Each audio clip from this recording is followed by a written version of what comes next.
أعوذ بالله السميع العليم من الشيطان اللعين الرجيم. بسم الله الرحمن الرحيم. الحمد لله الذي إليه مصائر الخلق وعواقب الأمر. نحمده على عظيم إحسانه ونير برهانه ونوام فضله وامتنانه، حمدا يكون لحقه قضاء ولشكره أداء، وإلى ثوابه مقربا ولحسن مزيده موجبا. والصلاة والسلام والتحية والإكرام على أمينه وحبيبه وخيرته من خلقه وحافظ سره ومبلغ رسالاته، العبد المرتضى والنبي المجتبى والرسول المصطفى أبي القاسم محمد.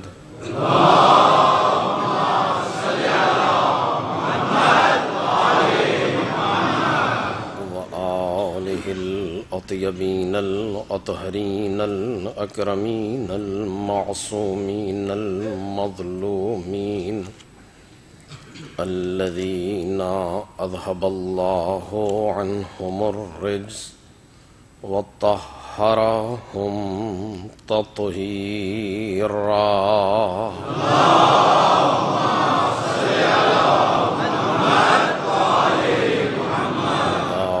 سيما ابن الزهراء بقية الله وآيته الكبرى، واللعنة الأبدية على أعدائهم أجمعين.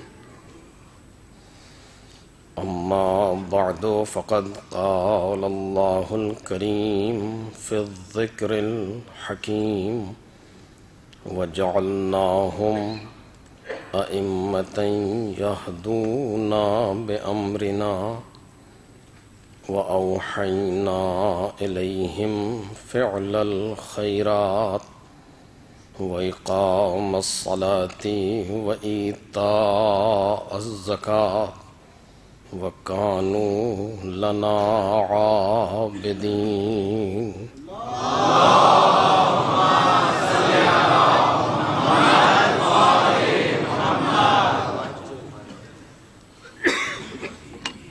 بزرگان محترم اور برادران عزیز،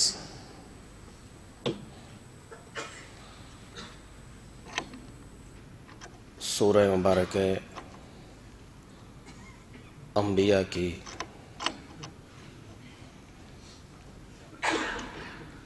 اس آیت کریمہ کے ذیل میں ہماری گفتگو ہو رہی ہے،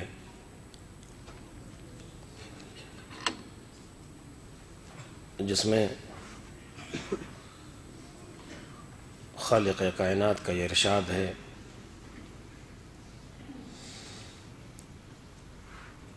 کہ ہم نے انہیں امام بنایا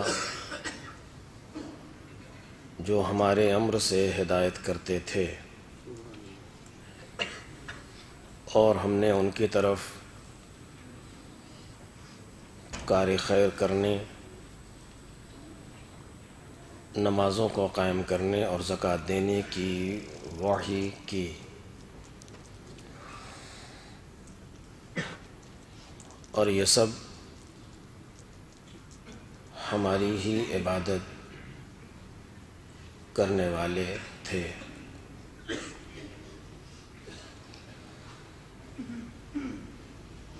آیہ کریمہ کے توسط سے معرفت امام کے موضوع پر ہماری گفتگو جاری ہے۔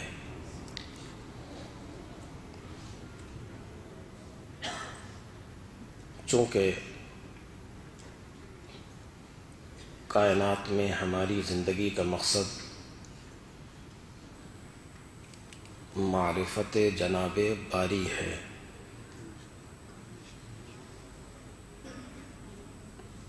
ہمیں اس کائنات میں اسی لیے بھیجا گیا ہے کہ ہم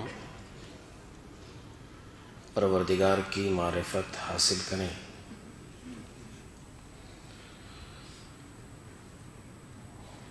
اور معرفت خدا کا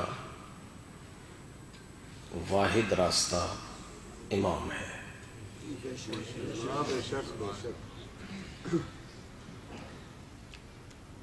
کہ جن کے ذریعے سے معرفت پروردگار ہو سکتی ہے، بلکہ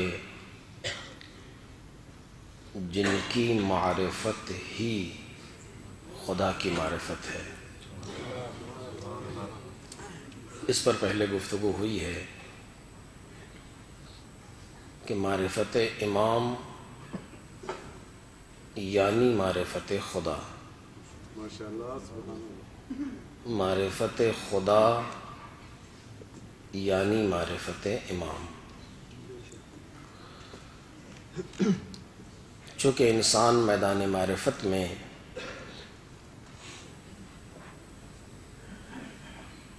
جس قدر بھی آگے بڑھنا چاہے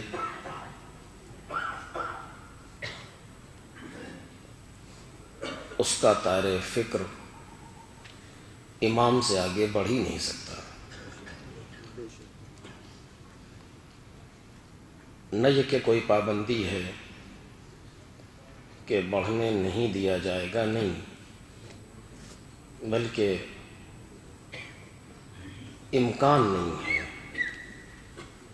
امکان میں گنجائش نہیں ہے۔ جیسا کہ کل آپ کے سامنے عرض کیا جا رہا تھا کہ اگر امام نہ ہو، یعنی یہ 14 انوار قدسیہ جنہیں 4 معصومین کے نام سے یاد کیا جاتا ہے، نہ خود پیغمبر بھی امام ہیں۔ یہ میں پہلے عرض کر چکا ہوں، آپ کے ذہن میں تفصیل ہوگی۔ اگر یہ افراد نہ ہوں تو صفات باری تعالیٰ صرف ایک لفظ کی حیثیت رکھے گا اور بس، یعنی ہم اس سے کچھ نہیں سمجھ سکتے اس کائنات میں۔ لفظ کی حیثیت کا مطلب یہ نہیں ہے کہ صفات ختم ہو جائیں گے، نہیں۔ تھوڑی سی وضاحت کر دوں تاکہ کوئی شبہ ذہن میں نہ آئے۔ لفظ کی حیثیت رکھے گا مطلب یہ نہیں ہے کہ پروردگار کے صفات ختم ہو جائیں گے، نہیں، ہمارے لیے لفظ کی حیثیت رکھے گا۔ ہم کریم کے نام پر صرف 4 حرف ہماری سمجھ میں آئے گی، کاف، رے، یہ، میم۔ اس سے زیادہ ہم کچھ سمجھ نہیں سکیں گے، کیونکہ نہ ہم اس تک جا سکتے ہیں نہ وہ ہم تک آ سکتا ہے۔ لہذا کوئی واسطہ چاہیے کہ جو ہم کو اس تک پہنچائے، اور وہ میں نے پہلے بھی کہا ہے کہ ذات کی معرفت ناممکن ہے۔ صفات میں صفات باری تعالیٰ کے جو لامحدود ہیں، لامتناہی ہیں، سارے کے سارے صفات ذات پر آتے ہیں، ضروری تھا کچھ ایسی ذات ہوں کہ جو لامتناہی ہوں، تاکہ وہ صفات لامتناہی کو بیان کر سکیں۔ دنیا والوں کے لیے صفات لامتناہی کو پیش کر سکیں، ورنہ ممکن نہیں ہے کہ صفت لامحدود کو ذات محدود بیان کرے، کیسے ممکن ہے؟ لہذا کچھ لامحدود ذات ہیں کہ جو صفات لامحدود کو بیان کر رہی ہیں، اور وہ ہیں محمد اور آل محمد علیہم الصلاۃ والسلام۔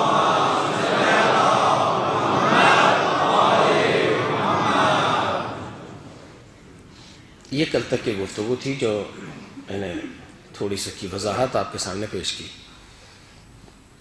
یہ حضرات، میں پھر جملہ تکرار کر رہا ہوں کہ یہ حضرات تنہا راستہ ہیں پروردگار تک پہنچنے کا۔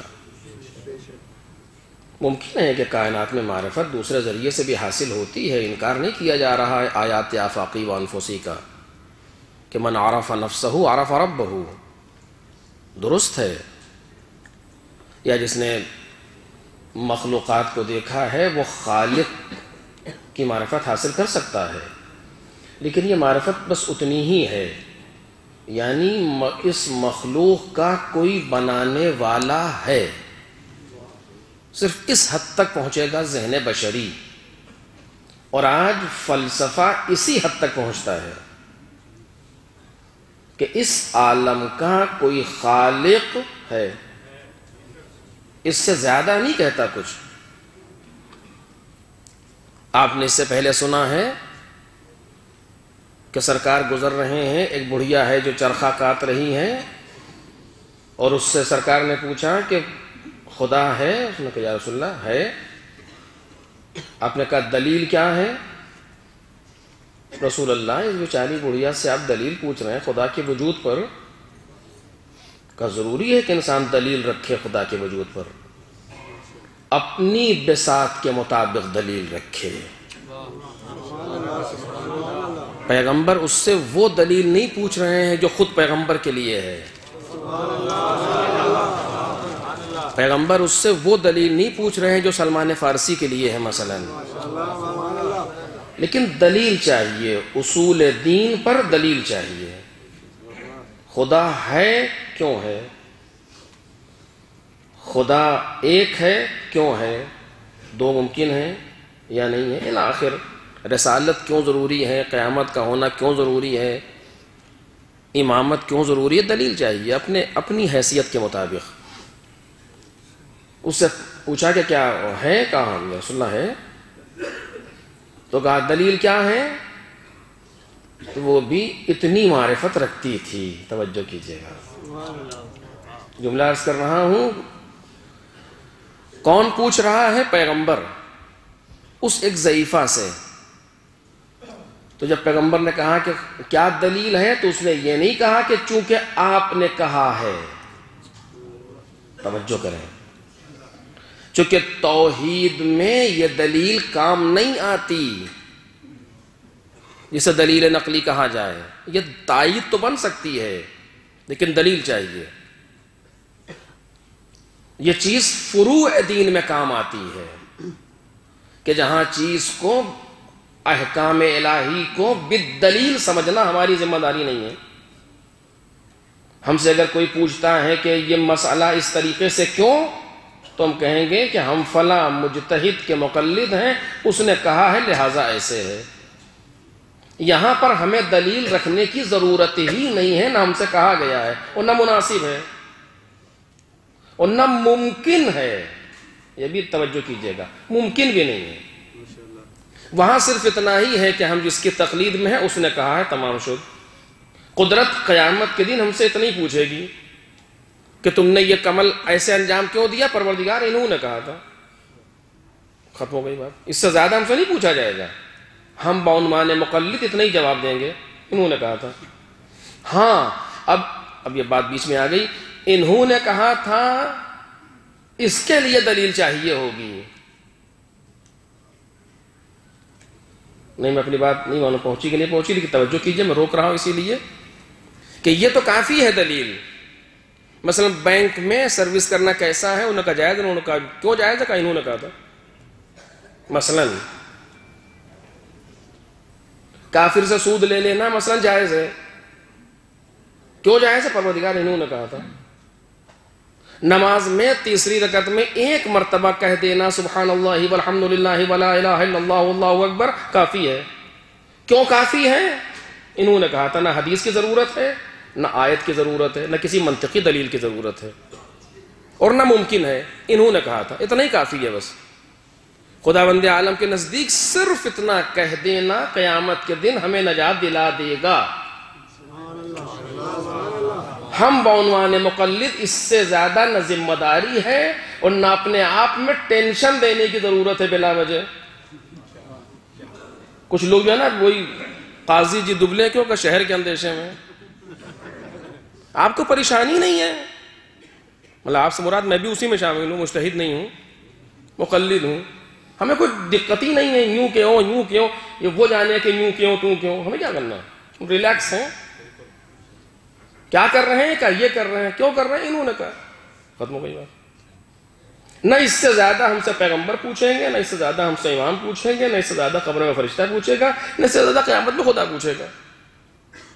بلا وجہ کے لیے بحث کرنے کی ضرورت ہی نہیں ہے. ایسے ہو ویسے ہو، میری نظر میں اور اس کی نظر میں، یہ سب کی ضرورت ہی نہیں، کیونکہ ہماری نظر یہ کوئی حیثیت ہی نہیں ہے اسلام میں. میں نے جملہ اس سے پہلے بھی کہا ہے، دوبارہ نہیں کہنا چاہتا ہوں کہ ہماری نظر کی کوئی حیثیت اسلام میں نہیں ہے. جن کی نظر کی کوئی حیثیت اسلام میں ہے، شریعت میں ہے، دین میں ہے، جو یہ کہہ سکتے ہیں کہ میری نظر میں ایسا، ان میں کا 15واں خدا نے پیدا ہی نہیں کیا.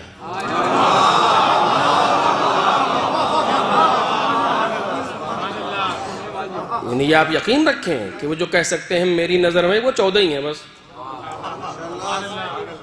ان کے علاوہ کوئی کہہ ہی نہیں سکتا کہ میری نظر میں یوں ہے. اب بات آ گئی ہے اس جگہ پر، اصل فقیہ نہیں کہہ سکتا کہ میری نظر میں یوں ہونا چاہیے. اگر کہہ دے گا تو ٹھکانہ جہنم ہے. ایک فتویٰ کوئی اپنی مرضی سے دے دے، امام سے جنگ پر آمادہ ہوتا ہے. ایک فتویٰ، شوخی نہیں ہے کہ رات میں سوئے صبح اٹھے فتویٰ دے دیا. وہ دوسرے مقامات ہیں کہ جہاں پر مثلا جس جگہ پر ڈالر پہ فتوے دے دیے جاتے ہیں، جہاں مثلا ایک وارننگ پر فتوے دے دیے جاتے ہوں. ہماری تاریخ یہ ہے کہ گردنیں کٹتی رہیں، فتویٰ نہیں کوئی لے سکا ہم سے. یہ تاریخ ہے. حاکم وقت کہہ رہا ہے جو تم نے کتاب لکھی ہے اسے واپس لو، اس کے خلاف لکھو، کا سوال ہی نہیں، کیونکہ یہ میری چیز بات نہیں ہے، یہ پیغمبر کی بات ہے، امام کی گفتگو ہے. کہ اگر ایسا نہ کیا تو گدی سے زبان کھینچوا لیں گے. کہ کچھ نہیں، یہ تاریخ ہے، یعنی ایسا نہیں ہے کہ میں یوں ہی کہہ رہا ہوں. کہ 2 لمحے کا موقع دے. ایک پتھر اٹھایا چھوٹا سا، اس پہ لکھا رب انی مغلوب فانتصر. اللہ اللہ، کیسے لوگ خدا نے ہمیں دیے ہیں. رب انی مغلوب فانتصر، پروردگار میں مغلوب ہو گیا ہوں، مجھ پر کوئی غالب ہے، میری مدد کر. پتھر کو لکھ کر کے ایسے آسمان کی طرف پھینکا. کچھ دور کے بعد جب پتھر گرا تو اٹھایا، دوسری طرف لکھا ہوا تھا ان کنت عبدی فاصطبر. اگر تو میرا بندہ ہے تو صبر کر. ایسے ہوتے ہیں اللہ والے. ان کنت عبدی فاصطبر، اسی لہجے میں لب انی مغلوب فانتصر، ان کنت عبدی فاصطبر. کھچوا لو زبان، میں واپس نہیں لے سکتا. دیکھ رہے ہیں آپ. وہ دوسرے مقامات ہیں کہ جہاں دولت کے زور پر فتوے دے دیے جائیں، جہاں طاقت کے زور پر فتوے دلوا دیے جائیں۔ یہ در آل محمد ہے، جس جگہ پر سارے کے سارے فقیر ہوتے ہیں، کسی کی دولت یہاں کام نہیں آتی۔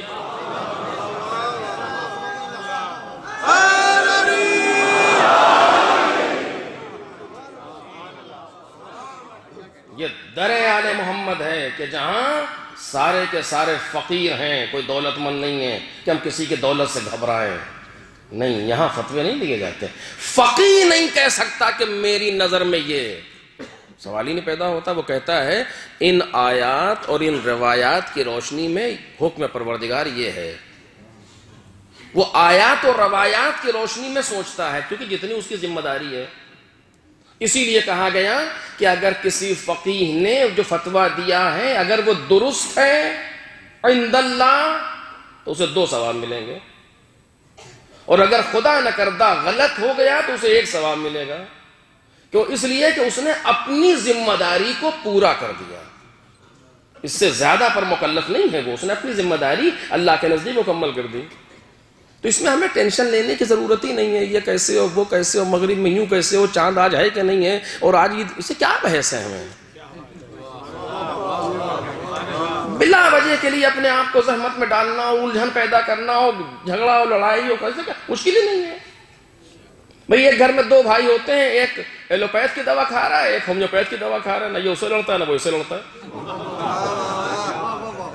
ایک کوئی حکمت کا علاج کر رہا ہے، وہ بھی نہیں لڑتا کہ تم یہ والی کیوں کھا رہے ہو، تم وہ والی کھاؤ اچھی لگ رہی ہے، اگر یہ والی کھاؤ، ایسا کچھ نہیں ہو، دونوں اپنی اپنی دوائیں کھا رہے ہیں۔ جو جس کے انڈر ٹریٹمنٹ ہے اس کی بات مان رہا ہے۔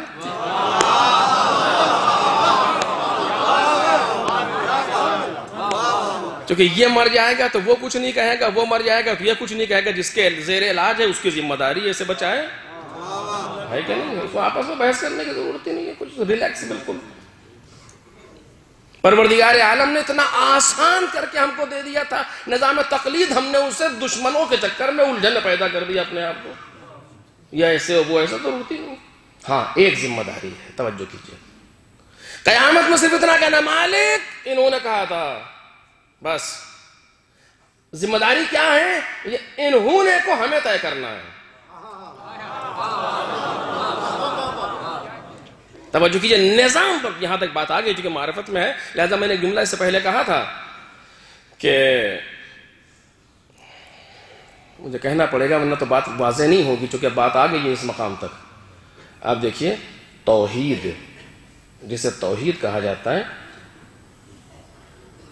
اگر اس کو آپ نکالیے، تھوڑا سا اس مفہوم کو انالیسس کیجئے تو کم از کم 3 مفہوم سامنے آتے ہیں۔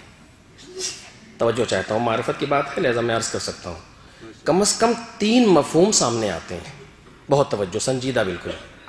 اگر توحید کے مفہوم کو آپ کھولیں گے، اس کو جز کریں گے، انالیسس کریں گے، 3 چیزیں سامنے آئیں گی جو مل کر کے توحید بنتی ہے کہ نہیں ہے؟ جیسے آپ سے کہیں پانی، تو اس پانی کو اگر کھولا جائے، اس کو انالیسس کیا جائے، کم از کم 2 مفہوم پہلی نظر میں سامنے آتے ہیں، ایک آکسیجن اور ایک ہائیڈروجن، دونوں مل کر کے پانی بنتا ہے۔ اسی طریقے سے اگر توحید کو کھول دیا جائے تو کم از کم 3 مفہوم سامنے آتے ہیں جو مل کر کے توحید بنتی ہے، اور یہ 3 مفہوم جو ہیں وہ ماہ مبارک کے روزوں کے طریقے سے نہیں ہیں، بلکہ روزانہ کی کسی ایک نماز کے طریقے سے ہیں۔ بات واضح ہوئی؟ نہیں؟ وہ کہہ دیجئے نہیں، چونکہ ماہ مبارک کے روزے کیسے ہیں؟ آپ نے 15 رکھے، 15 نہیں رکھے، بعد میں رکھ لیجئے گا، کوئی مشکل نہیں ہے اس میں۔ آپ سفر پہ چلے گئے، آپ نے 10-15 روزے رکھے، 15 بعد سفر پہ چلے گئے، 15 بعد میں قضا کر دیجئے گا، کوئی مشکل نہیں ہے۔ لیکن نماز ایسی نہیں ہے کہ رکوع تو پڑھی تھی، کوئی بل بجا دیا اس نے، چلے گئے، اس کے بعد میں رکوع سے پھر شروع کر دی، یہ ایسا نہیں ہو سکتا۔ یا تکبیرۃ الاحرام سے سلام تک سب کچھ یا کچھ نہیں، ایسا ہی ہے نا۔ روزے میں یہ نہیں ہے کہ 30 روزے ایک ساتھ، یا بالکل نہیں، یہ نہیں ہو سکتا۔ 5 رکھ لیے چلے گئے، پھر آئے، پھر 2 شروع رکھ دیے، پھر چلے گئے، پھر آئے، یہ ممکن ہے یہ۔ اسی طریقے سے مفہوم توحید جو آپ کے سامنے بیان کر رہا ہوں، روزوں کے طریقے سے نہیں کہ ایک لیا دوسرا نہیں تیسرا لیا، یوں نہیں، یا تینوں ایک ساتھ یا کچھ نہیں۔ واضح؟ تین مفہوم کون کون سے ہیں جسے ملا دیں تو توحید بن جاتی ہے، چونکہ بات معرفت کی ہے؟ ایک ہے توحید در خالقیت، توجہ کیجئے گا، توحید در خالقیت یعنی خلق کرنے میں وہ اکیلا ہے، یہ پہلا مرحلہ ہے۔ کوئی بھی کائنات میں خالق نہیں ہے، خالق کائنات میں وہ ایک ہے۔ آپ معلوم ہے آپ مجھ سے کیا کہیں گے؟ آپ مجھ سے صرف اتنا کہیں گے کہ کل کی مجلس پھر سے سن لیجئے، یہ تو کہیں گے ابھی آپ، لیکن میں اس کو رکھتا ہوں ذہن میں۔ خالق کائنات میں دوسرا نہیں، وہ اکیلا خالق ہے پوری کائنات میں، یہ ہے توحید در خالقیت۔ جب چاہے خلق کرے، جیسے چاہے خلق کرے، اور خلق ایسے کرتا ہے کہ دو چیزوں کو ملا کے تیسری چیز نہیں بناتا، کیونکہ یہ خلق نہیں ہے، یہ ترکیب ہے۔ دو چیزوں کو ملا کر کے تیسری چیز نہیں بناتا، نہیں، اس کی شان خالقیت یہ ہے کہ نہ ہونے سے ہونا کرتا ہے، عدم سے وجود دیتا ہے۔ کوئی دوسرا کائنات میں ایسا ہے ہی نہیں جو عدم سے، اسی لیے لفظ خالقیت کہیں پر جاری نہیں ہوتا۔ کیوں کہہ رہا ہوں؟ آپ نے جو جوشن کبیر پڑھی ہے ماہ مبارک رمضان میں، کیا ہے؟ خلق الاشیاء من العدم، یہ اس کی شان ہے، عدم سے وجود دینا، نہ ہونے سے ہونا کر دینا، یہ کوئی نہیں کر سکتا کائنات میں۔ آج سائنس کی جتنی ایجادات آپ کہتے ہیں، یہ سب کیا ہیں؟ ترکیب ہیں۔ کوئی چیز اس طرح کی ایجاد نہیں ہے کہ ایجاد یعنی وجود دینا، وجود کوئی نہیں دے رہا کائنات میں آج، بلکہ دو وجود کو ملا کر کے تیسرا وجود انکشاف کرتا ہے، دیتا نہیں ہے۔ لیکن وہ پروردگار وہ ہے کہ جو عدم سے وجود دیتا ہے، نہ ہونے سے ہونا کر دیتا ہے۔ اس پر بحث ابھی ضروری نہیں ہے۔ خالق کائنات میں وہ اکیلا ہے، اس کے مقابلے میں دوسرا خالق ہے ہی نہیں۔ کیوں؟ اس لیے کہ جب کوئی چیز صرف الوجود ہو، یعنی کوئی وجود لا متناہی ہو جائے، تو دوسرے کے لیے جگہ نہیں چھوڑتا۔ جب لا متناہی ہے تو دوسرا ہے کہاں؟ کہ یہ تو لا متناہی ہے، جب لا متناہی اس کی کوئی حد نہیں ہے تو دوسرے کے لیے جگہ ہی نہیں ہے۔ بہرحال یہ ایک فلسفے کی دلیل ہے، لیکن اس پر اس سے زیادہ نہیں۔ وہ اکیلا ہے کائنات میں خالق۔ ہاں، جب وہ کائنات میں خالق اکیلا ہے تو خالق بنانے میں بھی اکیلا ہے۔ یا وہ خود خالق ہے یا جس کو چاہے خالق بنا دے۔ ایک صلوات پڑھے محمد اور آل محمد۔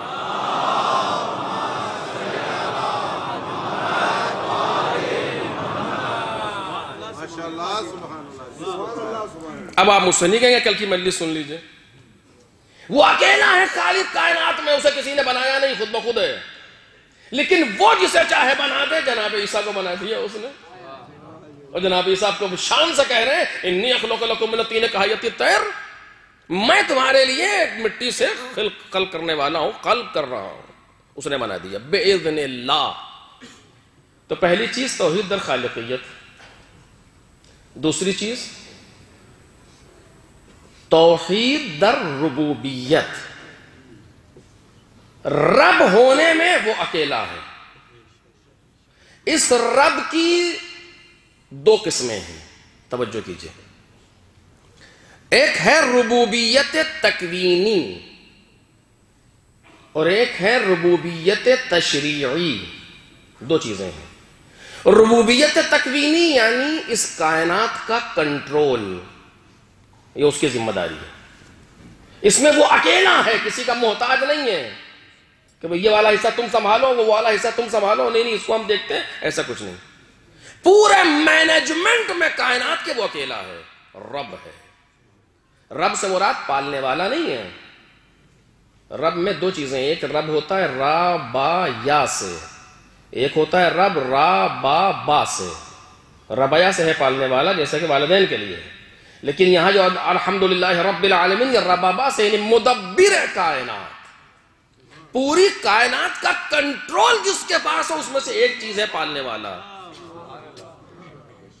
مدبر کائنات، مینجمنٹ پوری کائنات کا جس کے ہاتھوں میں ہے، اسے کہتے ہیں رب۔ ربوبیت تکوینی میں وہ اکیلا ہے، توجہ کیجئے گا، کوئی دوسرا نہیں ہے جو کائنات کو چلائے، پانی کب برسنا ہے، کہاں برسنا ہے، سارا نظام اس کا اپنا ہے، نہ اس نے کسی سے قرض لیا ہے نہ کسی کا محتاج ہے، سارا نظام اس کا اپنا، جب چاہے جیسے چاہے کرتا ہے۔ اس نے آواز دی کہ تبارک الذی بیدہ الملک، یہ پورا ملک اس کی مٹھی میں ہے، جس طریقے سے چاہے جہاں چاہے اس پر تصرف کر سکتا ہے۔ قرآن مجید آواز دے رہا ہے۔ دو، تیسری چیز ہے ربوبیت تشریعی۔ یہ کیا ہے؟ یعنی قانون بنانا، قانون بنانا، شریعت، اس میں بھی وہ اکیلا ہے۔ کائنات میں کوئی دوسرا قانون نہیں بنا سکتا اس کے علاوہ، کسی کو یہ اختیار نہیں ہے، صرف وہ اکیلا ہے جو قانون بنائے گا پوری کائنات میں۔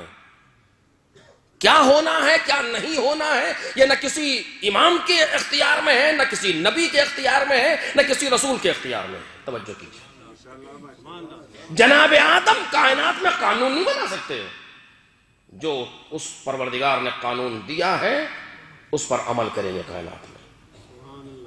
کوئی بھی کائنات میں ایسا نہیں ہے کہ جو قانون بنا سکے دین و شریعت میں۔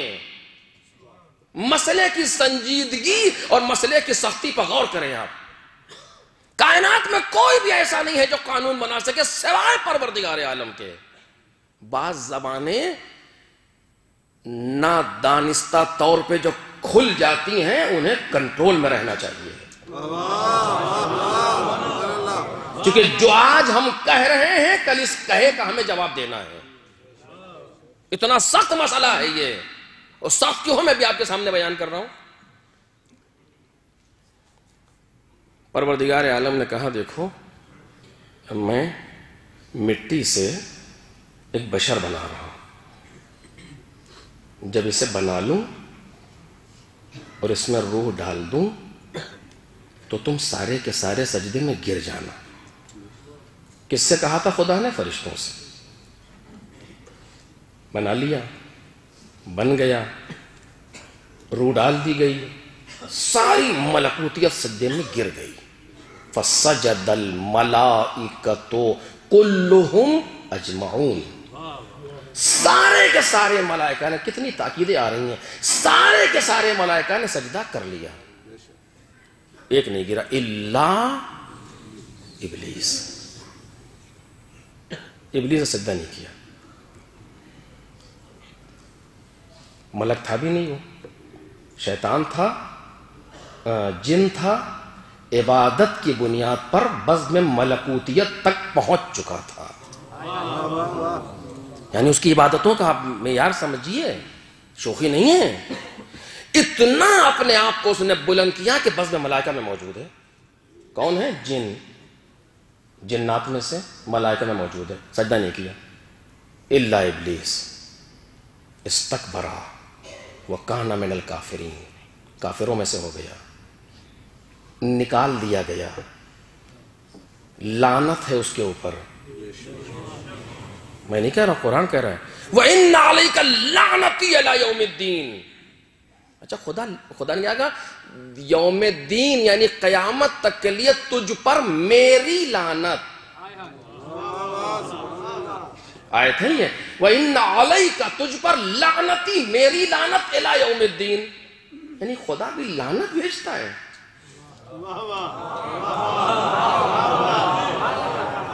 آیت تو یہی کہہ رہی ہے۔ ایک صلوات پڑھیے محمد اور آل محمد۔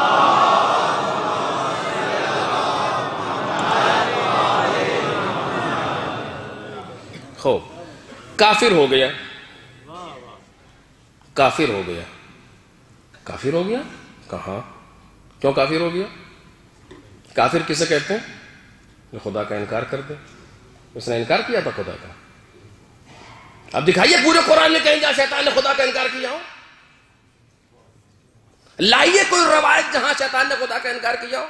بلکہ قرآن مجید اقرار خدا پر دلیل دے رہا ہے شیطان کے لیے، اقرار خدا پر۔ اس نے انکار نہیں کیا خدا کا، بلکہ اقرار کیا ہے خدا کا قرآن کی روح سے، لیکن قرآن کہتا ہے وَكَانَ مِنَ الْكَافِرِينَ، کافرین میں سے ہو گیا۔ یہ کون سا کفر تھا؟ اس نے نہیں کہا خدا مثلا دو ہو گئے یا خدا نہیں ہے، بلکہ اس نے کیا کہا؟ بلکہ اقرار کر رہا ہے۔ اب وہ مجھے وہ پورا واقعہ کے سامنے نہیں بیان کرنا، قرآن بہت ہی لطیف انداز میں سے بیان کرتا ہے، لیکن بہرحال میں اس کو چھیڑنا نہیں چاہتا، صرف ایک لفظ کہہ کر کے آگے بڑھ رہا ہوں۔ اس نے کہا کہ پروردگار نے پوچھا تو نے کیوں نہیں سجدہ کیا؟ پھر میں نے اسے بنایا تھا۔ تو اس نے کیا کہا؟ میں اس سے بہتر ہوں۔ اچھا، کہا دلیل کیا ہے؟ کہ دلیل یہ ہے کہ تو نے مجھے آگ سے بنایا، اسے مٹی سے بنایا۔ دیکھ رہے ہیں آپ؟ دلیل جو سمجھ رہے ہیں، لطیف نکات ہے لیکن بیان کا موقع نہیں ہے۔ دلیل کیا کہا؟ خلقتنی، تو نے خلق کیا۔ سجدے سے انکار کر رہا ہے لیکن اقرار کر رہا ہے کہ تو نے خلق کیا۔ توجہ کیجئے گا، سجدے سے انکار کر رہا ہے لیکن اقرار کر رہا ہے کہ تو نے خلق کیا، میں اپنے آپ سے خلق نہیں ہوا تھا، تو نے خلق کیا۔ یعنی توحید در خالقیت کو مانتا ہے۔ میری بات ضائع نہ ہو عزیزو، توحید در خالقیت کو قبول کر رہا ہے۔ کہہ تو رہا ہے کہ خلقتنی من نار، تو نے مجھے خلق کیا آگ سے، وخلقتہ من طین، اس کو تو نے خلق کیا مٹی سے۔ اور اتنی معرفت رکھتا ہے کہ دیکھ رہا ہے کہ آدم کے پتلے کو فرشتے بنا رہے ہیں، لیکن اس کے بعد بھی کہہ رہا خلقتہ، تو نے خلق کیا۔ یعنی فرشتوں کی طرف نسبت نہیں دے رہا کہ ان لوگوں نے خلق کیا تھا آدم کو، نہیں، تو نے خلق کیا، کیوں جانتا ہے کہ یہ تیرے ہی مرضی سے خلق کر رہے ہیں، طول کی بات ہے جو میں کل بیان کر رہا تھا آپ کے سامنے، خلقتہ من طین، تو نے اسے خلق کیا۔ یعنی توحید در خالقیت کو اپنے لیے بھی مانتا ہے، آدم کے لیے بھی مانتا ہے۔ ایک مسئلہ تو طے ہو گیا کہ یہ پورشن شیطان کا گڑبڑ۔ آگے چلیے، پروردگار نے کہا کہ نکل جاؤ، نکل جاؤ، فَاخْرُجْ مِنْهَا إِنَّكَ رَجِيمٌ، نکل جاؤ، تم راندہ درگاہ ہو، تم نکالے ہوئے ہو، الی آخر۔ چل دیا، چلتے چلتے پھر کہتا ہے رب فَأَنظِرْنِي اِلَى يَوْمَ يُبْعَثُونَ، پروردگار مجھے مہلت دے دے قیامت تک کی۔ رب فَأَنظِرْنِي، پروردگار مجھے مہلت دے دے۔ خدا نے کہا مہلت تجھے دے دی، الی یوم الوقت المعلوم، وقت معلوم تک کی مہلت دی ہے، جہاں تک مانگی وہاں تک نہیں، کم دی لیکن دی۔ کیا کہا؟ رب پروردگار تو مجھے مہلت دے دے۔ جانتا تھا کہ کنٹرول عالم کا خدا ہی کے پاس ہے، اگر مہلت دے گا تو وہی دے گا ہمیں۔ دیکھ رہے ہیں معرفت کی منزل، اگر مہلت دے گا تو وہی دے گا۔ ربوبیت تکوینی بھی مکمل ہے۔ مشکل کہاں ہے شیطان کی؟ توحید در خالقیت بھی مانتا ہے، توحید در ربوبیت تکوینی بھی مانتا ہے، یعنی 2/3 موحد ہے جناب شیطان، 2/3 موحد ہے، تقریباً کتنا؟ 60% سے ابو موحد ہے شیطان۔ قدرت کہتی ہے وَكَانَ مِنَ الْكَافِرِينَ۔ مشکل کہاں تھی شیطان کی؟ ربوبیت تشریع کو نہیں مان رہا۔ توجہ کیجئے گا، میں جملہ آپ کے سامنے عرض کر رہا ہوں، احتیاط سے توجہ کیجئے، ہر انسان اس بات کو محسوس کرے، میں بھی محسوس کروں، آپ بھی محسوس کریں۔ ربوبیت تشریع کو نہیں مان رہا۔ کیا مطلب یہ خالق تو مانتا ہے اسے، اس عالم کا کنٹرولر رب بھی مانتا ہے اسے۔ جب اسے تم خالق مان رہے ہو، جب اسے تم رب مان رہے ہو، تو اسی نے کہا تھا کہ سجدہ کرو۔ یعنی ربوبیت تشریع نے آ کر کے جو خدا نے قانون بنایا کہ فَقَعُوا لَهُ ساجدین، سجدے میں گر جانا، اس قانون کو نہیں مان رہا۔ یعنی ربوبیت تشریع میں مشکل ہے، قانون پروردگار کو، حکم پروردگار کو تسلیم نہیں کر رہا کہ نہیں ہم سجدہ نہیں کریں گے۔ کیوں؟ اب تک تو تم مان رہے تھے کہ جو سمجھ میں آ رہا تھا وہ مان رہے تھے، جو سمجھ میں نہیں آ رہا اسے نہیں مان رہے کہ قانون الہی ایسا نہیں ہے کہ تم سمجھو۔ قانون الہی کے معنی یہ ہیں، ربوبیت تشریعی کے معنی یہ ہیں، اس کو ایک ماننے کے معنی یہ ہے تشریع میں کہ جو وہ کہے مانو، یہ نہیں کہ جو تمہاری سمجھ میں آئے وہ مانو، یا جو تمہاری منفعت میں ہو اسے مانو، جو تمہارے ضرر میں ہو اسے نہ مانو۔ اس نے کہا ہے کہ جھک جاؤ تو جھک جاؤ، اب وہ مٹی سے ہے یا ابھی بنا ہے یا چھوٹا ہے یا عمر کم ہے، اس سے بحث نہیں ہے۔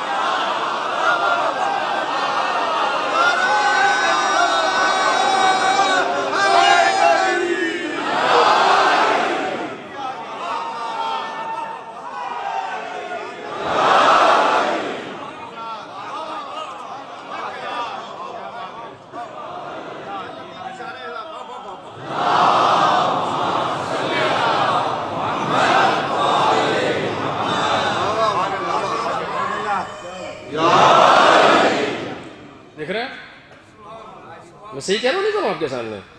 اس سے بحث نہیں ہے کہ میں مارک سے ہوں وہ مٹی سے ہے، کسی بہانہ تراشی کا موقع نہیں ہے۔ جب اس نے کہہ دیا جھک جاؤ تو جھک جاؤ، اب اس کی ضرورت نہیں ہے کہ میں ایسے بنا وہ ایسے بنا، یا میں بڑا ہوں وہ چھوٹا ہے، اور یہ تجربہ نہیں ہے اور وہ نہیں، کچھ نہیں، کچھ نہیں۔ پیغمبر نے کہا کہ اسامہ کے لشکر میں چلو تو چلو، اب اسامہ 16 برس کی ہو یا 37 برس کے، اس سے کیا بحث ہے؟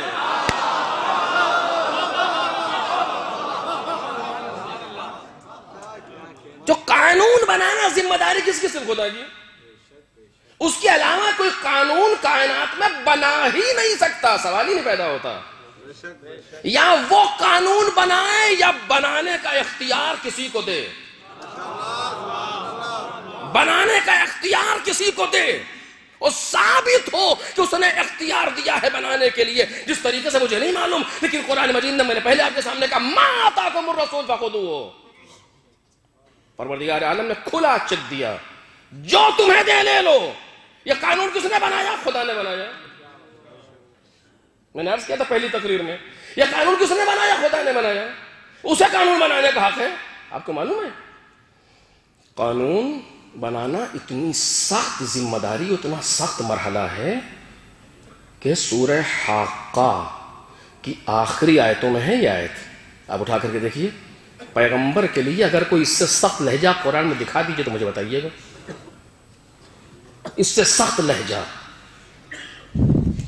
لو تقول علینا بعض الاقاویل لأخذنا منه بالیمین ثم لقطعنا منه الوتین۔ اگر یہ پیغمبر ایک بات بھی میرے کہے بغیر میری جانب منسوب کر دے، یعنی ایک قانون بھی بغیر اذن الہی یہ بنا دے، میں اس کو داہنی جانب سے پکڑ کے کھینچ لوں گا اور ان کی شہرت کو جدا کر دوں گا۔ قرآن ہے یہ، اتنا سخت لہجہ کہیں دکھائیے قرآن مجید میں، کیونکہ اس کے بغیر آگے بڑھ نہیں سکتے۔ اگر ہر انسان قانون بنانے لگے تو کیا ہوگا؟ مثلا آپ اس ملک میں رہ رہے ہیں، شارجہ ملک میں مثلا قانون بنانے کی ذمہ داری کچھ لوگوں کی ہے، اب ہر آدمی روڈ پر نکلے کہ نہیں ہم قانون بناتے ادھر تو چلیں گے، آج کیا ہوگا؟ ایکسیڈنٹ ہوگا۔ ممکن نہیں ہے نظام آگے بڑھ جائے اگر اس کے علاوہ لوگ قانون بنانا شروع کر دیں۔ تو پیغمبر کو اگر ایک بات میرے کہے بغیر میری طرف منسوب کر دے، اسے پکڑ کے کھینچ لوں گا اور شہرت کو جدا کر دوں گا۔ فما منکم احد عنہم حاجزین، مفہوم میں تم میں سے کوئی ایک بھی ہم کو روک نہیں سکتا اس کام سے، یہ قدرت کہہ رہی۔ اتنا سخت مسئلہ ہے قانون الہی کے سلسلے میں۔ شیطان کی مشکل کہاں تھی؟ اس چیز کو نہیں مان رہا، کہا میں نہیں جھکوں گا اس کے سامنے کیونکہ میں بہتر ہوں اس سے۔ کا مسئلہ یہ نہیں ہے کہ تم بہتر ہو یا کیا ہو، ہم نے کہا ہے بس جھک جاؤ، جبکہ بہتر ہے نہیں، وہ دوسری بات ہے. میں نے کہا بڑے لطیف اشارہ ہے اس بھیا، اس بیان کا موقع نہیں اس وقت. قانون کی منزل ہے وہ، اس نے قانون بنا دیا. نبی مطاع ہے یعنی اس کی اطاعت کی جائے گی، ختم ہو گئی بات. اگر تمہیں اپنی توحید بچانا ہے تو اطاعت کرو نبی کی. قانون الہی ہے.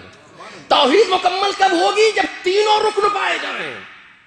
توحید در خالقیت، توحید در ربوبیت تکوینی، توحید در ربوبیت تشریعی. یا تینوں ایک ساتھ یا کچھ نہیں. آپ نے پہچانا؟ اگر کوئی پیغمبر کی ایک بات سے انکار کر دے کافر ہے. کافر ہے، اسی کی روشنی میں کافر ہے، کیونکہ توحید ربوبیت تشریعی کو نہیں مان رہا. بھئی شیطان نے ایک دو سجدے نہیں کیے ہیں، کوئی حصہ زمین کا ایسا نہیں جو سجدہ نہ کیا اس نے. جن ہو کر کے ملک تک پہنچ گیا، اتنی عبادتوں کے باوجود ایک حکم نہیں مانا. آپ ذرا شریعت کی حساسیت کو دیکھ رہے ہیں، سینسیٹیوٹی کو. ایک حکم نہیں مانا کہ نکل جائے یہاں سے کافر ہے اور لعنت ہے آخر. 3-4 سزائیں قرآن نے اعلان کی اس کے لیے. ایک حکم کو نہیں مانا تھا.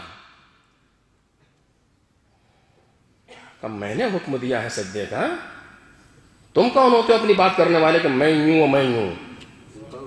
تمہیں حق نہیں ہے. تمہیں صرف سجدہ کرنا ہے، اس لیے کہ میں کہہ رہا ہوں. میں پروردگار ہوں، میں رب ہوں تشریعاً، میں حکم دے رہا ہوں یہ کرو. پیغمبر نے کہہ دیا کہ یہ کرو، بات ختم ہو گئی. ایک حکم پیغمبر کا کوئی نہ مانے، انکار کر دے کہ میں اسے نہیں مانتا، کافر ہے.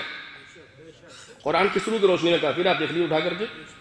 اور جب حکم پیغمبر سے انکار کر دے گا مثلا کوئی، اور ربوبیت تکوینی، ربوبیت تشریعی اس کی خراب ہو جائے گی، تو وہ ساری سزائیں آئیں گی جو شیطان کے لیے ہیں. یہ قرآن بیان کر رہا ہے. پھر اس کو نکالا بھی جائے گا، پھر وہ نکالا بھی جائے گا، پھر وہ کافر بھی ہوگا، پھر اس پر لعنت بھی ہوگی. جو قرآن اعلان کر رہا، میری مجال نہیں کہ میں کچھ کہہ سکوں، یہ قانون الہی ہے. اس قانون الہی میں نہ ہم کم کر سکتے ہیں نہ زیادہ کر سکتے ہیں. صلوات پڑھیے محمد اور آل محمد.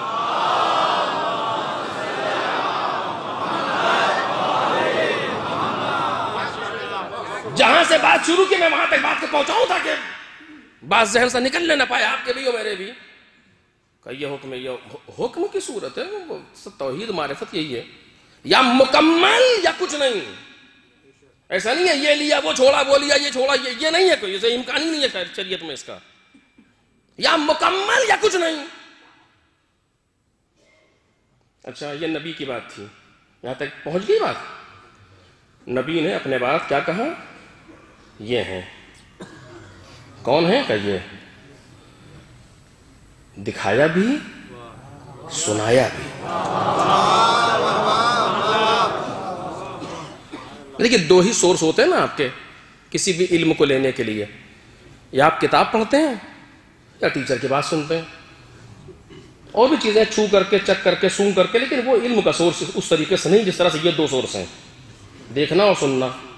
یا ٹیچر جو کلاس سے کہہ رہا ہے، اگر کوئی خدا نہ کردہ کوئی نابینا ہے تو وہ سن لے کیا کہہ رہا ہے، بات سمجھ میں آ گئی. اگر کوئی نہیں سن رہا ہے یا کلاس میں نہیں جا رہا تو کتاب پڑھ لے، بات سمجھ میں آ جائے گی. یا دیکھتا ہے یا سنتا ہے.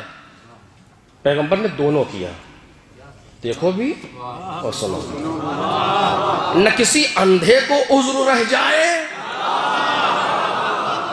نہ کسی بہرے کے پاس گنجائش رہ جائے. ہم نے دیکھا نہیں، وہ ہم نے سنا نہیں. بھائی صلوات پڑھے نا محمد اور آل محمد.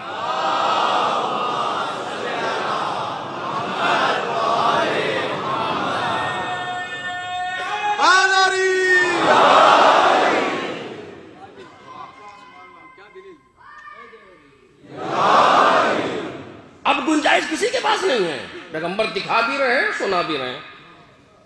اور ابھی مجھے غدیر نہیں پڑھنا آپ کے سامنے، ورنہ ابھی کچھ دن زمانہ گزرا ہے. بلایا، ہاتھ پکڑا اور بلند کیا. اتنا بلند کیا سفیدیہ بغل نمودار ہوگی پیغمبر کی. یا رسول اللہ سب جانتے ہیں انہیں، آپ کیوں اتنا، آپ کہہ دیجئے نا کہ جس کا میں مولا ہوں اس کے علی مولا ہے. کہا نہیں نہیں یہ نہیں کہوں گا ورنہ بہت سے علی بن جائیں گے. لوگ کہیں گے اس علی کے لیے کہا تھا اور اس علی کے لیے. نہیں کچھ نہیں. کیونکہ مسئلہ اتنا سخت ہے, تمہیں نہیں معلوم, اتنا سخت ہے یہ مسئلہ کہ ہماری رسالت خطرے میں ہے. میں محکم کاری کروں گا, کوئی چیز چھوڑوں گا نہیں بیچ میں, کیونکہ اسی پر تو میری رسالت کا دار و مدار ہے. اگر یہ نہ کیا وَإِن لَمْ تَفْعَلْ فَمَا بَلَّغْتَ رِسَالَتَهُ, بھئی وہاں پر کہا لَتَقَوَّلَ عَلَيْنَا بَعْضَ الْأَقَاوِيلِ لَأَخَذْنَا مِنْهُ بِالْيَمِينِ, اگر ایک حکم بغیر میرے کہے پہنچا دے تو اسے کھینچ لوں گا, شہروں کو جدا کر دوں گا. اور یہاں کہا اگر یہ نہ پہنچایا تو کچھ نہیں. آپ نے رسالت انجام ہی نہیں دی. توجہ کیجئے, آپ نے رسالت انجام ہی نہیں دی. یہی دو مقام ہے پورے قرآن میں جہاں سخت لہجہ پیغمبر کے لیے استعمال کیا گیا, ورنہ کہیں طٰہٰ, کہیں یاسین, کہیں مزمل, کہیں مدثر. دو مقام ایسے آئے قانونی جہاں پروردگار نے سخت لہجے میں گفتگو کی, یا قرآن صامت کے لیے یا قرآن ناطق کے لیے.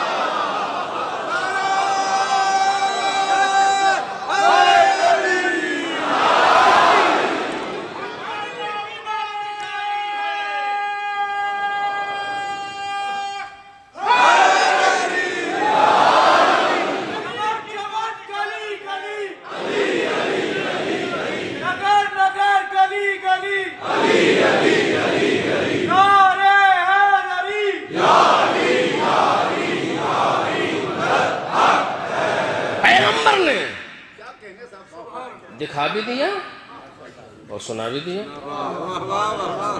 اگر بہرے ہو تو دیکھ لو, اگر اندھے ہو تو سن لو, لیکن اگر اندھے نہیں ہو, دیکھ کے نہیں مانا, تو امکان ہے کہ اندھے ہو جاؤ.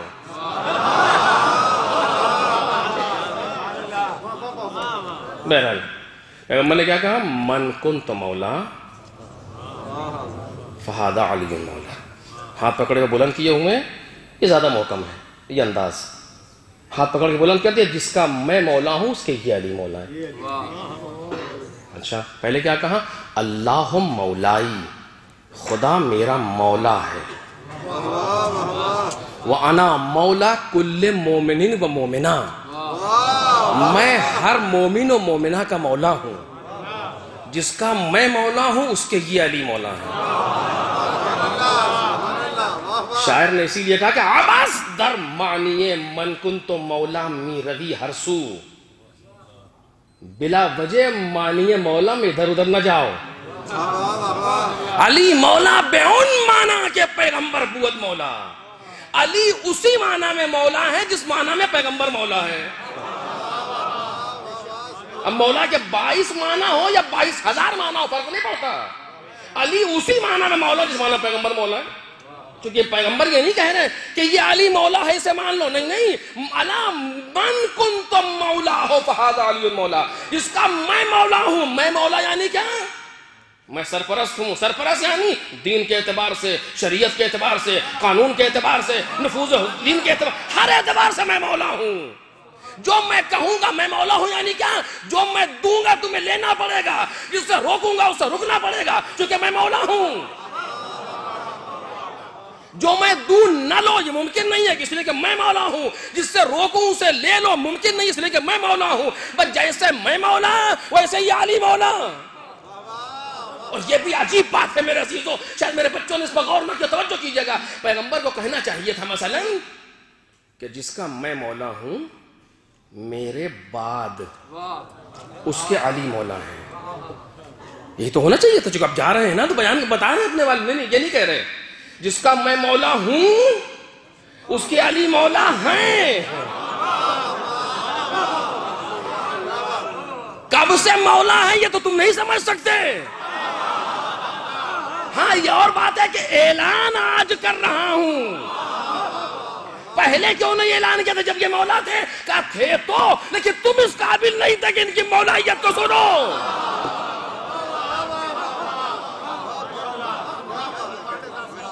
جس کا میں مولا ہوں اس کے یہ علی مولا ہے.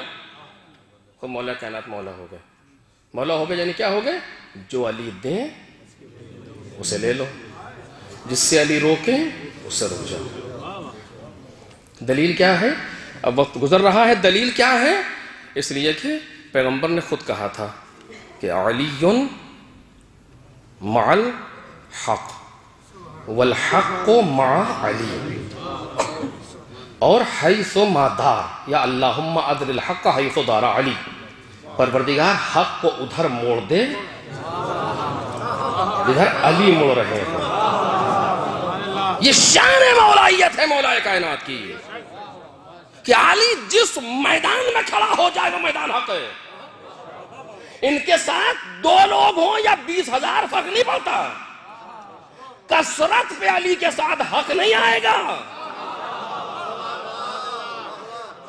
جہاں علی کھڑے ہوں گے وہ حق ہے، علی کے مقابلے میں جو ہوگا باطل ہے، کیونکہ حق کے مقابلے میں حق نہیں آتا، حق کے مقابلے میں باطل ہی آتا ہے۔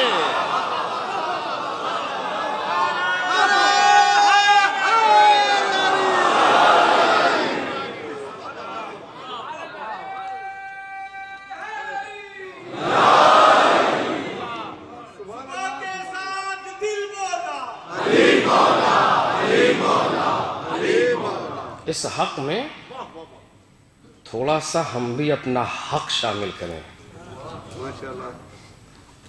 اور جو جتنا کر سکتا ہے اسے حق ہے، بات حق کے مولا کائنات کی ہے، جتنا ہو سکتا ہے، جس کے پاس، یا بلکہ یوں کہوں جس کو جتنی توفیق ہے اتنا حق مولا کائنات کی راہ میں خرچ کریں۔ یہ والنٹیئرز آپ کے سامنے ہیں اور آپ کو معلوم ہے۔ ایک اور صلوات محمد اور آل محمد۔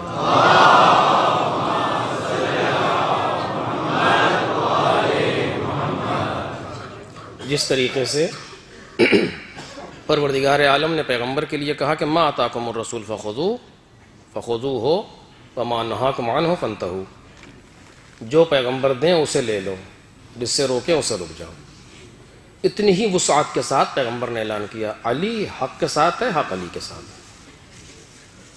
حق ادھر مڑے گا جدھر علی مڑے، بالکل وہی انداز جو قرآن مجید نے پیغمبر کے لیے رکھا کہ کوئی باؤنڈری نہیں ہے پیغمبر کے لیے، جو دیں کوئی باؤنڈری مولا کائنات کے نہیں، جدھر مڑ جائیں۔ اب حق مولا کائنات کو نہیں دیکھنا کہ حق کدھر ہے، بلکہ حق کو دیکھنا ہے کہ علی کدھر ہے۔ جو بھی آپ بنام حق کو حقیقت سمجھ رہے ہیں غیر از خدا و پیغمبر، اس کو یہ دیکھنا ہے کہ علی کدھر ہے۔ جہاں مولا کائنات ہے وہاں حق، اور جہاں حق ہے وہاں علی۔ ان کے بغیر وہ ممکن نہیں، ان کے بغیر یہ ممکن نہیں۔ بات واضح ہو گئی؟ مولا کائنات دنیا سے جا رہے ہیں، وصیت اپنے بات کس کے لیے کی؟ امام حسن کے لیے۔ اب ادھر حسن ہے ادھر حق ہے، حسن کے مقابلے میں جو ہے باطل ہے۔ بات واضح ہے؟ امام حسن دنیا سے جا رہے ہیں، کس کے لیے وصیت کی؟ امام حسین کے لیے۔ جس میدان میں حسین ابن علی ہے وہ حق ہے، مقابلے میں جو بھی ہے باطل ہے۔ یہی سلسلہ چلتے چلتے چلتے کہاں تک آیا؟ امام عسکری تک۔ وقت میں گنجائش بالکل نہیں، جلدی سے بات کو سمیٹ رہا ہوں، اگر کچھ رہ گیا تو کل انشاءاللہ۔ یہ سلسلہ چلتے چلتے آیا امام حسن عسکری تک۔ اب اس کے بعد کیا ہونا ہے کہ اس کے بعد جو 12واں آنا ہے وہ غیبت میں ہے۔ غیبت میں ہے یعنی کیا کہ لوگ اس سے نہیں مل پائیں گے، وہ لوگوں سے نہیں ملے گا ظاہراً، وہ خود جس سے چاہے مل لیں، لیکن ہم نہیں پہچانیں گے کہ یہ امام ہے۔ انہیں امام ملتے ہیں، ایسا نہیں ہے، ہم اور آپ پہچان نہیں پاتے۔ ایک شخص نے رجب علی خیاط سے کہا کہ ہم امام کو دیکھنا چاہتے ہیں، امام سے ملنا چاہتے ہیں، تو آپ نے کہا کہ اس آیہ کریمہ کو اتنے دن تک اتنی مرتبہ پڑھو، امام سے ملاقات ہو جائے گی۔ شاگرد تھا، پاک تھا، اور پڑھ چکا اتنے دن تک۔ پھر آیا، کہا ہم نے پڑھ لی، ملاقات نہیں ہوئی، کہا ہوئی تھی۔ ملاقات اس کو ہوئی تھی، بتا بو رہے ہیں، کہا ہوئی تھی، اور تم نے ادب کا لحاظ بھی نہیں کیا۔ کہا کیسے؟ کیا تھا فلاں دن تم حرم میں بیٹھے ہوئے تھے، دعا پڑھ رہے تھے، ایک شخص تمہارے برابر میں آ کر کے بیٹھا تھا، اس نے کہا تھا کہ انگوٹھی بائیں ہاتھ پہ نہیں پہنتے، تم نے کہا تھا ہر مکروہ جائز ہے؟ کہاں؟ کہ جس نے کہا تھا وہ امام تھا۔ دیکھ رہے ہیں آپ، ملاقات ہوتی ہے، پہچان نہیں پاتے ہم۔ ایسے عالم میں کہ جب امام دنیا میں نہ ہو اور مسائل حد سے زیادہ پیش آئیں، اب کیا کریں گے؟ اس کے لیے امام حسن عسکری علیہ السلام کی ذمہ داری ہے کہ بیان کریں. جیسے کہ جب مسائل پروردگار کے، جب مسائل دنیا میں زیادہ ہوں، ہم کیا کریں؟ کہ پیغمبر موجود ہے، جو دے لے لو، اپنے آپ کو آزاد کرو، مشکلیں پریشان نہ ہو، یہ لے وہ لے چکر میں نہیں پڑو، جو دے لے لو. تم سے یہ نہیں پوچھا جائے گا تم نے کیا کیوں لیا، اور پیغمبر نے دیا، لے لیا، ختم ہو گئی بات. پیغمبر کے بعد کیا تمہیں کوئی مشکل ہی نہیں ہے، چاہے جدھر جو بھی ہو، جہاں علی ہو وہاں چلے جانا، بات ختم ہو گئی. دیکھیں مسائل کو آسان کیا جا رہا ہے ہمارے لیے، ورنہ خدا کا لسٹ بنا دے، یہ لو وہ نہ لو، وہ لو یہ نہ لو، تو پھر تو پتہ نہیں کیا ہوتا. قرآن آج اونٹوں پر چل رہا ہوتا ہمارے سامنے. سمیٹ کے قرآن ایک جملہ کا، جو پیغمبر دے اسے لے لو، ختم ہو گئی بات، پریشان نہ کرو اپنے آپ کو. پیغمبر نے سمیٹ کے کہا کہ تو کہاں تک لسٹ تمہارے سامنے بنائیں گے کہ کیا کرو کیا نہ کرو، کہاں جاؤ کہاں نہ جاؤ. کہیں نہیں جاؤ، جہاں علی ہو وہاں جاؤ، جہاں نہ ہو وہاں نہ جاؤ. مسائل کو آسان کیا جا رہا ہے ہمارے لیے. یہ مسائل اسی طرح بڑھتا رہا، زمانہ آگے امام عسکری تک آیا. اب کئی 12واں غائب میں ہے، شروع سے ہی غائب میں ہے. جو ملاقاتیں بھی جو امام کے ساتھ بھی جو 4 نائب ہیں وہ بھی صرف انہی کے رہ گئے، عوام الناس کے گزر نہیں ہے وہاں تک. اب کیا کریں؟ مولا تو مسائل اور زیادہ ہو رہے ہیں، کہ پریشان نہیں ہو، ہم بتائیں گے کیا کریں. کہ من کان من الفقہا، فقیہوں میں سے جو صائنا لنفسہ حافظا لدینہ مخالفا علی ہوا مطیعا لامر مولا فللعوام ان یقلدوا. فقیہوں میں سے جو اپنے نفس کو روکنے والا، صائنا لنفسہ دین کی حفاظت کرنے والا، مخالفا علی ہوا اپنی خواہشات کے خلاف کرنے والا، مطیعا لامر مولا امر مولا کا مطیع، جو ایسا ہو تو اس کی مان لینا. بس کتنا آسان، اٹس ویری ایزی. کیوں اپنے آپ کو زحمت میں ڈال رہے ہو؟ کیا کریں کیا نہ کریں، تمہیں ضرورت ہی نہیں کچھ کرنے کی، بس جو یہ کہہ رہا ہے اسے کر لو. من کانا، توجہ کیجئے جملے پر، وقت نہیں میں عرض کرتا آپ کے سامنے. من کانا من الفقہا، فقیہوں میں سے جو. مولا کون کا جی نہیں، یہ تمہاری ذمہ داری ہے. یہیں سے میں نے بات شروع کی تھی نا. فقیہوں میں سے جو، اس کے معنی یہ ہے کہ سارے ایسے نہیں ہوں گے. بات عوام الناس کی نہیں ہے، بات فقہا کی ہے. میری مجال نہیں ہے میں شان فقہا میں کچھ کہہ سکوں، لیکن امام عسکری کہہ رہے میں ترجمہ کر رہا ہوں صرف. اب جو بات میں اور کہنا تھا وہ رہ جائے گی، انشاءاللہ کل عرض کروں گا. فقیہوں میں سے جو ایسا ہو. فرزند رسول کون ایسا ہوگا کہ یہ تم دیکھنا، یہ میں نہیں بتاؤں گا. کیوں آپ نہیں بتائیں گے؟ کہ اسی پر تو تمہارا امتحان ہوگا، اسی پر تو تمہارا امتحان ہوگا. پہلے امتحان تو آسان تھا، کہا آسان تمہارا سمجھ رہے ہو کہ آسان تھا، اس زمانے میں جا کے دیکھو کتنا مشکل تھا. آج ہمیں لگ رہا ہے کہ وہ امتحانات آسان تھے کہ جو پیغمبر نے اسے لے لو. آج تمہارے لیے اور ہمارے لیے، ہمارے اور آپ کے لیے آسان ہے یہ مسئلہ. اس وقت جا کر کے دیکھیے جب پیغمبر کچھ نہیں ہے، یتیم عبداللہ ہیں. جب پیغمبر کچھ نہیں ہے، ساحر ہیں، مجنون ہیں، دیوانے ہیں، لوگ یہ کہہ رہے ہیں پیغمبر کو. اور اس وقت کوئی اتنا تابع ہو جائے کہ جو دے وہ لے لے، اپنی مرضی کے خلاف ہو، اپنے خاندان کے خلاف ہو، اپنے باپ کے خلاف ہو، اپنے بھائی کے خلاف ہو، لیکن پیغمبر دے رہے ہیں تو لے لے. یہ مشکل ہے. آج آپ سوچ رہے ہیں کہ آسان ہے، اس وقت کے لیے یہی بہت سخت تھا. ذرا جا کے اپنے آپ کو وہاں رکھیے، پھر دیکھیے کیا ہوتا ہے. پیغمبر نے کہہ تو دیا کہ حق علی کے ساتھ ہے، علی حق کے ساتھ ہے. کتنا مشکل ہے، ادھر بھی صحابہ ادھر بھی صحابہ، ادھر بھی نمازیں ادھر بھی نمازیں، ادھر بھی روزے ادھر بھی روزے، ادھر بھی قاریہ قرآن ادھر بھی قاریہ قرآن، ادھر بھی تلاوت کرنے والے ادھر بھی تلاوت کرنے والے، ادھر بھی حافظ قرآن ادھر بھی حافظ قرآن، ادھر بھی پیغمبر کے عزیز ادھر بھی پیغمبر کے عزیز، ادھر بھی رشتہ دار ادھر بھی رشتہ دار. اور اس کے بعد ایک طرف حق ہے دوسری طرف باطل ہے.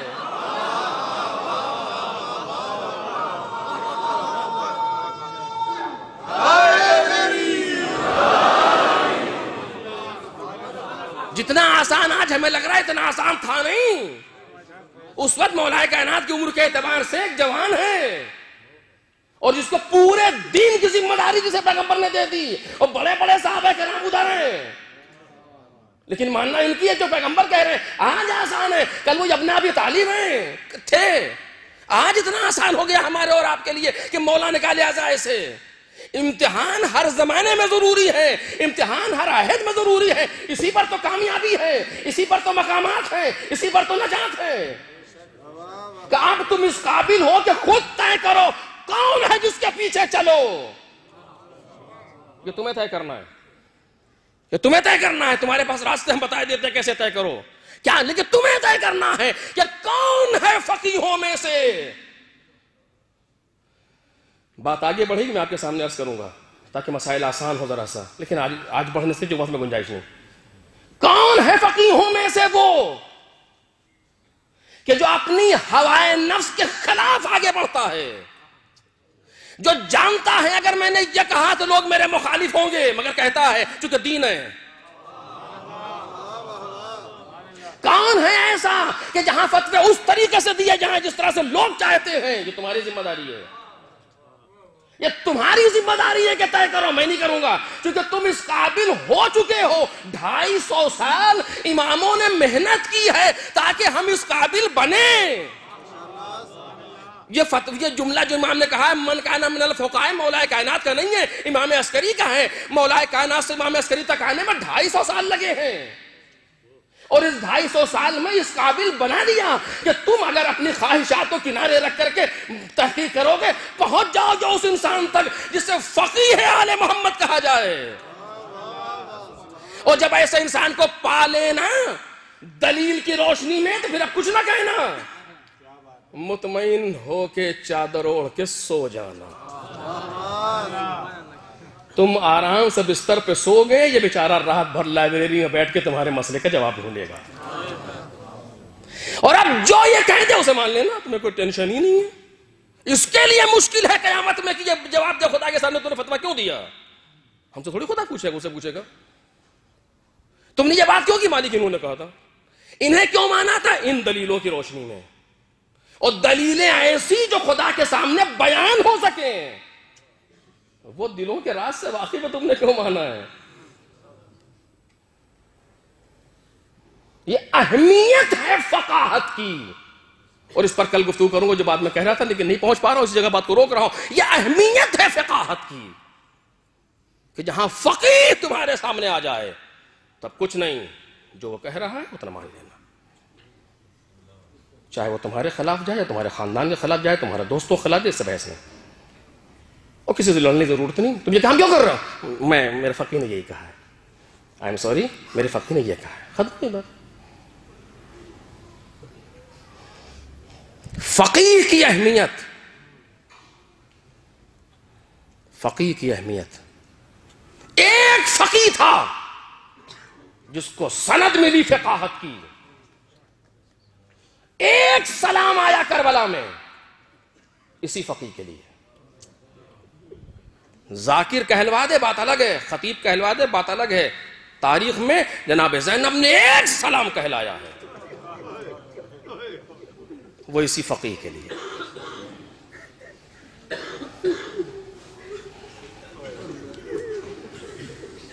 بھیا جب سے آئی ہوں دن بدن دشمنوں کے لشکر آ رہے ہیں. اے بھیا کیا تمہارا چاہنے والا کوئی نہیں؟ نہیں زینب, میں نے بھی خط لکھا ہے, میرا مددگار بھی آئے گا. بعض تاریخوں نے لکھا کہ 7ویں محرم کو حبیب کربلا پہنچے. بعض نے کہا ورود کربلا سے پہلے آئے, بعض نے کہا 7 محرم کو, تاریخ نے مینشن کی گئی. میرا بھی آئے گا, مددگار آئے گا.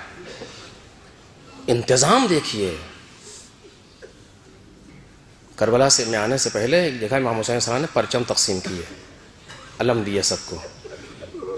ایک پرچم بچا کے اپنے پاس رکھ لیا, مولا یہ بھی دے دیں. کہا نہیں, اس کا لینے والا آئے گا.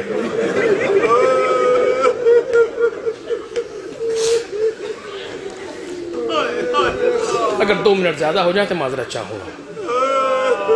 میں اور تفصیل سے ذکر کرنا چاہتا تھا لیکن نہیں پہنچ پایا. آئے گا. خط لکھا حسین ابن علی نے. من حسین ابن علی ابن ابی طالب الى الرجل الفقیہ حبیب ابن مظاہر. یہ خط ہے حسین ابن علی ابن ابی طالب کی طرف سے مرد فقیہ کے لیے جو حبیب ابن مظاہر ہے. حبیب نے بہت سارے کام انجام دیے ہیں. میں نے کہا سوچ کر کے آئے تھے لیکن وقت میں گنجائش نہیں. حبیب کوفے کی ایک شخصیت ہے, پیغمبر کا صحابی ہے. حبیب پیغمبر کو دیکھا ہے جناب حبیب نے, ایک ایک کے ساتھ رہے ہیں, مولا کائنات کے ساتھ رہے, امام حسن کے ساتھ رہے, کوفے میں ہیں. جناب مسلم کی بیعت کے لیے بہت کارنامے ہیں حبیب ابن مظاہر کے. گھر میں بیٹھے ہیں حبیب, دق الباب, کون؟ انا برید الحسین. جیسے لفظ حسین سنا دوڑتے ہوئے, کیا لائے ہوگا؟ خط لایا ہوں. لاؤ. دیکھا, تحریر کو پہچانا, چھوما, سرسل.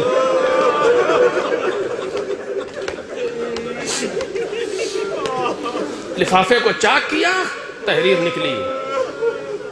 حبیب, پیغمبر سے تم میری نسبت جانتے ہو, تم سے زیادہ مجھے کون پہچانے گا؟ حبیب حبیب ہم دشمنوں میں گھر رہے ہیں, میری مدد.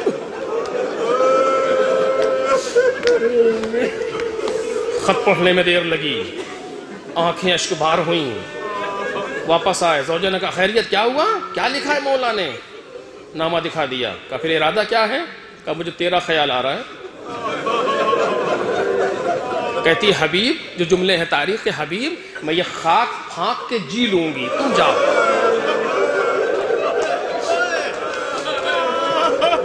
زوجہ اسے کہتے ہیں جب مقصد میں شریک ہو. مختصر کر رہا ہوں. غلام کو گھوڑا دیا, اس کو چرانے کے بہانے سے لے جا, فلاں جگہ میرا انتظار کر. چونکہ کوفے کے حالات ایسے نہیں ہیں کہ حبیب علل اعلان کوفے سے نکل سکیں. خود بازار میں گھومتے ہوئے جیسے کچھ خریدنے کے بہانے سے دیکھا, ایک جگہ دکان میں مسلم بنا سجا کھڑے ہیں. کیا لے رہے ہو؟ کہا ہینا لے رہے ہیں, مہندی. کہا تمہیں کچھ خبر ہے؟ کہا کیا؟ کہ یہ دیکھو. مسلم نے ہینا کو رکھ دیا. کہا یہ داڑھی خون سے خضاب ہوگی. حبیب تم چلو, میں بھی آ رہا ہوں. پہنچنے میں حبیب کو تھوڑی سی دیر لگی. مقتل کے جملے حبیب نے دیکھا کہ گھوڑا زمین پر ٹاپے مار رہا ہے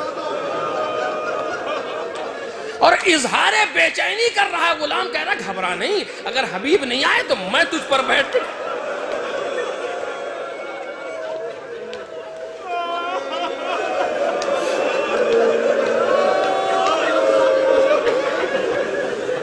میں تجھ پر بیٹھ کے کربلا چکوں گا. دل پھٹ گیا حبیب کا. ہائے, فرزند رسول پر کیا وقت آ گیا کہ غلام بھی جان دینے کے لیے تیار. حبیب کربلا کے لیے روانہ ہوئے. غلام حبیب کے ساتھ ساتھ ہے. آئے, انصار حسین نے دیکھا کوفے کی جانب سے گرد بلند ہو رہی ہے. کیا حملہ کر دیا؟ امام حسین سے کہا مولا لگتا فوج نے حملہ کیا. کہ نہیں نہیں, جاؤ جاؤ جاؤ, میرا ساتھی آ رہا. دامن گرد چاک ہوا, حبیب کا چہرہ سامنے آیا. سلام وعلیکم السلام. لوگوں نے تکبیر بلند کیا, اللہ اکبر. یہ آواز جناب زینب کے کانوں سے ٹکرائی. فضا, کیا دشمنوں نے حملہ کر دیا؟ باہر آئی مسکراتی ہو گئی شہزادی مبارک کو. بھائی کے بچپن کا دوست,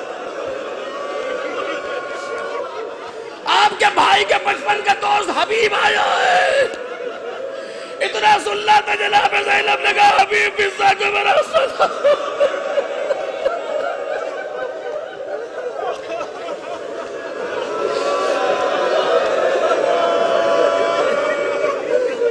فضا باہر آئی. مظاہر کے بیٹے زہ نصیب, علی کی بیٹی سلام کہہ رہی ہے.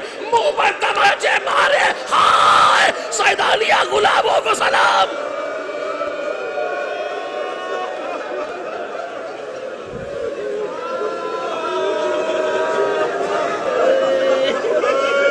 بڑے کارنامے ہیں حبیب ابن مظاہر کے کربلا میں. بنی اسد کے لیے لبیب گئے ہیں, جا کر کے لوگوں کو لے کر کے آئے ہیں حسین ابن علی کی طرف. کتنی تقریریں ہیں حبیب ابن مظاہر کی. کربلا میں دو مرکزیتیں ہیں. ایک حبیب کے گرد اور ایک ابو الفضل عباس کے گرد. تمام اصحاب حبیب کے پاس جمع ہیں اور تمام بنی ہاشم عباس کے گرد جمع ہیں. یہ دو مرکز ہیں کربلا کے.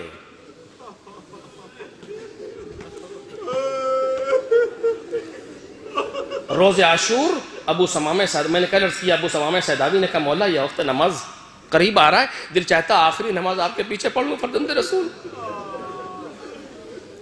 مولا نے کہا ان سے مہلت مانگو. حبیب آئے، آ کر کہا اتنی دیر کے لیے جنگ روک دو کہ مولا نماز پڑھ لیں. جواب وہ ملا کہ حبیب سے برداشت نہیں ہوا، کیونکہ حبیب فقیہ ہے، حکم شریعت جانتے ہیں. مولا آپ نماز پڑھیے، دشمنوں کو دیکھتے ہیں. امام حسین نے نماز شروع کی، حبیب نے دشمنوں پر حملہ کیا.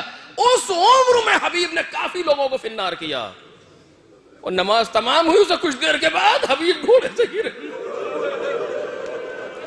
سر پر ضرب لگی، حبیب کے سنبھلا نہ گیا، گھوڑے سے گرے. بس ختم کرنا اور پڑھ نہ سکوں گا، توجہ کیجئے. حبیب گھوڑے سے گرے، حسین جناب حبیب کے پاس آئے، آ کر کے سر زانوں پہ لیا. حبیب آج حبیب دوسری مرتبہ حسین پر فدا ہو گئے.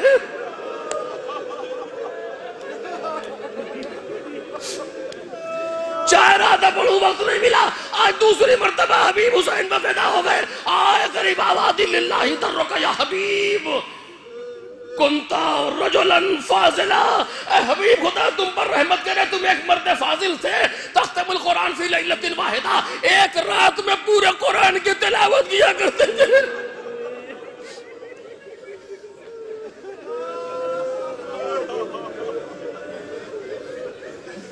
مقتل نے لکھا دو موقع ایسے آئے جب حسین ابن علی کو جھٹکا سا لگا،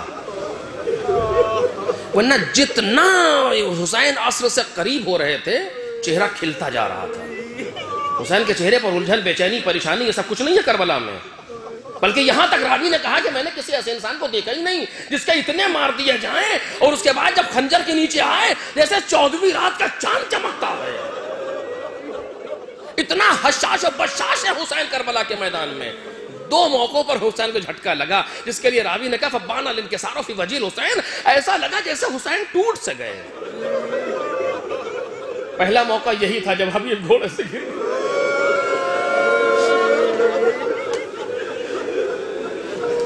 چہرے پر آثار شکستگی آ گئے. دوسرا موقع جب عباس گھوڑے سے گرے.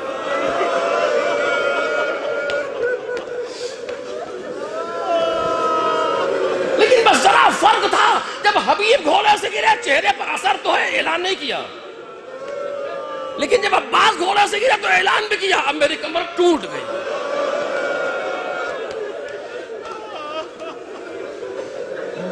محرم کو یہ قافلہ کوفے میں وارد ہوا.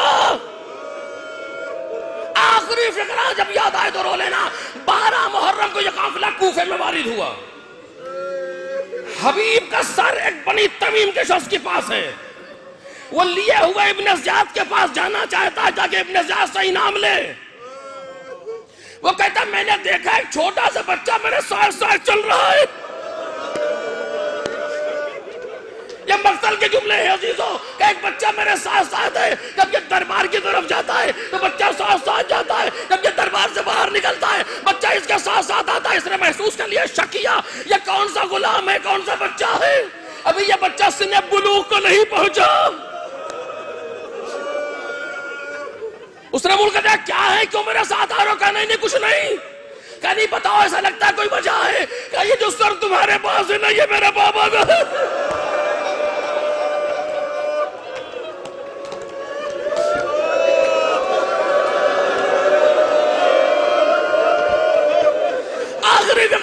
یہ سر جو تیرے پاس ہے نا یہ میرے بابا کا ہے، مجھے اسے دے دے تاکہ میں دفن کر دوں. کہا ابن زیاد اس بات پر راضی نہ ہوگا کہ تم اسے دفن کرو اور مجھے اس کو دے کر کے انعام چاہیے. کہ تجھے انعام کی فکر ہے، تجھے معلوم ہے تو نے کسے قتل کیا ہے، کیسا انسان تھا وہ. خدا کے یہاں سوائے عذاب کے تیرے لیے کچھ نہیں ہے، یہ کہہ کر کے رونے لگا. نہ سن سکو گے عزیزو، روایت کے جملے ہیں۔ اس بچے کے دل میں یہ بات رہی، اس نے قاتل کو پہچانا، موقع کی تلاش میں بڑھتا رہا، یہاں تک کہ جوانی کی منزل آئی۔ ایک دن اپنے باپ کے قاتل کو دیکھا، خیمے میں جا کر کے قتل کیا۔ اب اس کو سکون ملا۔ ہوتا یہی ہے اگر باپ کا قاتل سامنے ہو، ارے کیسے برداشت کرے؟ حبیب کے بیٹے نے برداشت نہ کر پایا، جب تک قتل نہ کر لیا ہماری جانیں قربان ہو جائے۔ کربلا سے کوفہ، کوفے سے شام، سید سجاد، باپ کا قاتل، چچا کے قاتل، بھائیوں کے قاتل، امام کے سامنے سر جھکائے ہوئے، اے باپ